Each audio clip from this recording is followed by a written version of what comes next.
Hey everybody, Corey here coming at you with another knife review video. Today we are taking a look at the Arno Bernard Knives iMamba. If you're new around here, consider subscribing. I try to put out knife related content on a regular basis. First and foremost, we're going to do what we always do. Let's just put it in the middle. This is going to be quick today. We're going to put it up next against the Ontario Knives Rat number 2, our relatively small knife. And we're going to put it up next to our Spyderco Paramilitary 2. You can see it comes in just a little bit smaller in overall length than the Spyderco Paramilitary 2. Guys, if you appreciate more size comparisons, just let me know. I feel like they get a little redundant, so I'm just going to do a small knife, a relatively large knife, and that's going to be all there is to it. But let's make this quick. Does this look familiar? Does this nice little hump in the blade where it's nice and flattened off and then it goes straight down, does that look familiar? Does a logo being right here look particularly familiar? What I'm trying to get at is this has been described as the the flipper Sebenza. This looks very similar to a Chris Reeve knife. And anybody who's familiar with both of these knives is going to say, well, it's not exactly the same, blah, blah, blah. But it's very clear that there were some design inspirations taken from the Sebenza. And you know what? Sometimes that's okay. Sometimes that's not okay. It brings up an interesting conversation about, China takes designs. This is a South African maker.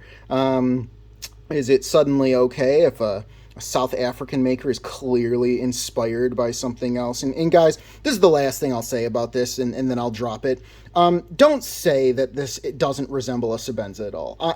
If I'm being quite honest, it's so similar that I have to talk about it. And if someone was to tell me no, there was no inspiration whatsoever, I'd say you're a liar. So without further ado, let's get on to talking about this. Now, speaking of the fact that it looks like a Sebenza, I'll tell you what.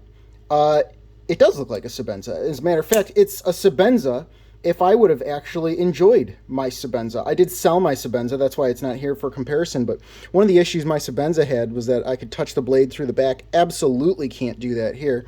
Another thing that I wasn't super stoked about on the Sebenza was how tight it was. Some people like that, but this is actually on bearings, and you know what? It's not drop shut, but it is clearly somewhere between a Sebenza and a conventional drop shut bearing knife. So that's kind of nice. That being said, it's also just as smooth. Actually, I take that back. I wasn't thrilled with the smoothness of my Sebenza. This is actually, in my opinion, far smoother than the Sebenza. This I would actually give a solid 10 out of 10. It's like glass on glass. I can't fathom the smoothness of this action actually getting any better, so I will say that. And then, of course, we'll talk about the grind a little bit, because the Sebenzas are known for cutting, and I hate to just do this versus a Sebenza, but, let's be honest, guys. If you like a Sebenza, you might like this knife. If you didn't like a Sebenza, well, you might like some of the changes, but anyhow, one of the things the Sebenzas are known for is their cutting capability. This also has very similar stock to a Sebenza. I haven't checked, but it's probably exactly the same, to be quite honest, and it has a very nice hollow grind. And even though I did put a new mirror edge on this knife, it did come with a mirror edge on it, and you can see the blade itself even has a near mirror finish, so that's nice. All the finishing touches on this thing are very nice. The hardware does stand a little bit proud. I don't like lumping that into fit and finish. It's clearly a design choice. It's up to you if that's the kind of thing you don't like. Pocket clip, clearly not deep carry, right? It's not too offensive to me. I think it's got good spring tension and all that, so slides in and out of the pocket well. There's not too much knife sticking up out of your pocket, right? If I was to do that, that's where the clip ends. That's not a ton of knife sticking out of your pocket. So unless you're a deep carry nut, I don't think that'll bother you. But yeah, in my opinion, truly, it is like a Sebenza if a Sebenza was a flipper. You also have the added benefit, if you're so inclined to call it a benefit, of a fuller. So you can reverse flick it, and even though there's no thumb stud, you've seen me do it a few times, you can slow roll it if you want to. So you can use this knife any way you really want to use this knife. The sharpening choil, completely adequate, did not develop a smile while I was sharpening it. The ergos are actually fantastic, to be quite honest. It is a relatively neutral grip, but you can see there's a wide space for your index finger. That's very nice. There's a long, slightly slanted portion for the rest of your hand, which is also nice. It's a little bit shaped to fit a hand. Go figure. What I really like are the wide chamfers and the wide flats up here, because what that means is when you really give this knife the death grip, you get absolutely no hot spots. This is a fantastic worker, and oh, by the way, if you haven't noticed, those are scratches. I have used this thing. I intend to keep it. That's why I got it customized.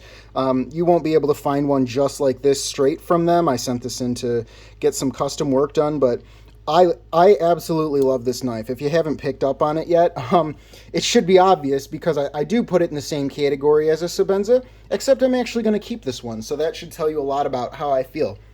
All else being held equal, it's just a really nice knife. It's a really great knife, especially considering that Arno Bernard, to my knowledge, has not put out a substantial amount of knives prior to this. So for one of the first folders that he's put out onto the market, this is exceptionally well done. I will say that. And, well, I guess if we're still going to talk about Sebenzas, it's cheaper than a Sebenza. Boy, I can tell you that much. Even the models with the inlays.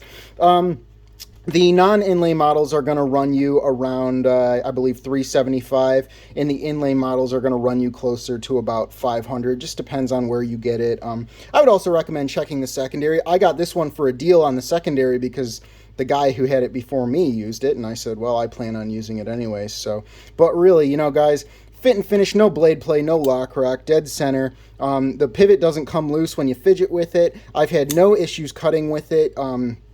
No lock failure, nothing. It's extremely comfortable. It's extremely well made. That's really the takeaway here. Great knife. If you've been interested in it and the Sebenza just wasn't doing it for you, maybe give this a try because I think it will. Hope you guys enjoyed this, and I will see you all next time.